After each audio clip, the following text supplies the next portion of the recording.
Buttery smooth, nice and supple, and superb small bump sensitivity. All reasons to love a Coil fork, but as some of my observant viewers have noticed, I no longer have mine.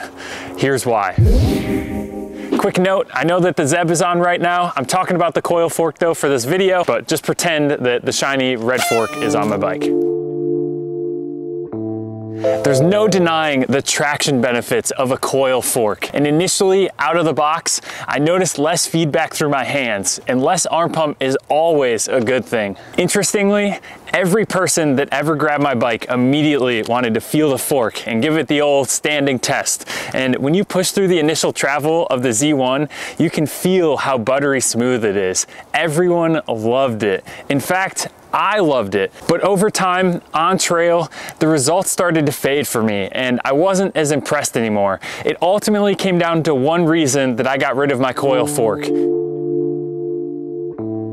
If you recall, Coil forks are more linear. However, Marzocchi added a progressive ramp to the very top of the stroke, and it's that progressive ramp that helped to ensure that you're not bottoming out. And I hardly ever bottomed out. I think it may have only happened 3 times. Unfortunately though, there's more to it than the initial stroke and the end of the stroke, and that is where my problem lies. It lies right here in the middle of the stroke, and I found the more that I rode it, the more I realized I was sinking too deep into that middle of the stroke, and it was not enjoyable on trail. Now, a fork sitting deeper in its travel can cause a few issues. Firstly, it can make for a harsher ride experience, which results in more arm pump.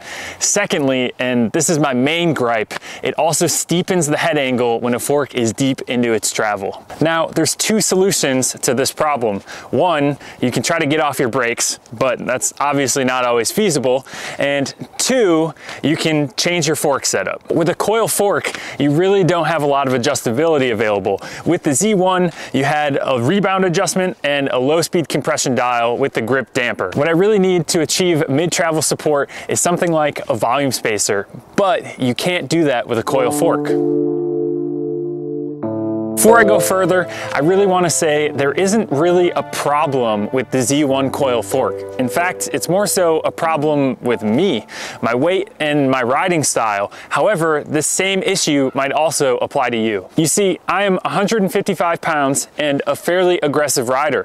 My Z1 Coil has the recommended spring in it. In fact, I fall in the low end of that weight category, and that is my problem. Unlike an air spring that you can infinitely adjust in a small incremental PSI or 2 at a time, a Coil spring and the Marzocchi Z1, it only has 4 coil options. And I am confident that if I moved up to that heavier spring rate, it would result in an even harsher ride and it would not be comfortable for me. And the only way to find out if a firm spring would work would be to buy another $45 spring, deal with the hassle of install, and yep, it's too harsh, which is something I already know. And I know that because I'm not even bottoming out my current medium spring. In fact, I'm hardly ever using the last 10% of the travel. After all, the firm spring is recommended for riders that weigh 25 to 55 pounds more than I do. So that is why I'm ditching my bomber and I put my Zeb back on my torque. It's nothing against Marzocchi. The Z1 is an excellent fork and I would buy an air fork in a heartbeat. It's an incredible value and you can get one for yourself with the link in the description. I'm ditching the Coil simply because I already had the Zeb that came with my torque and the air spring that I wanted. I like the simplicity of just being able to adjust a few PSI or add a volume spacer as needed to get that perfect ride and feedback that I'm looking for in my fork. It's the convenience I value and additionally the sure results that I can get with an air fork. As I mentioned in my original Z1 video, the Z1 has a 36mm stanchion diameter, whereas the Zeb has a 38mm, and that stiffness is noticeable. So, especially on a big bike like my Torque, I'm happy to have that stiffness back, especially for railing corners and chunky berms. Does this mean that I'm done with Coil forks? I don't want to be, but Marzocchi doesn't offer a spring that I'm interested in, and I could convert my Zeb to a coil, but that's $400 that I'm not certain I want to spend. And in addition to that, if you don't know, once you convert an air fork to coil, that coil spring inside can scratch the inner walls and you'll never be able to run an air spring again. Coil forks are a big commitment. They can make for a great ride experience and they really can be a significant upgrade.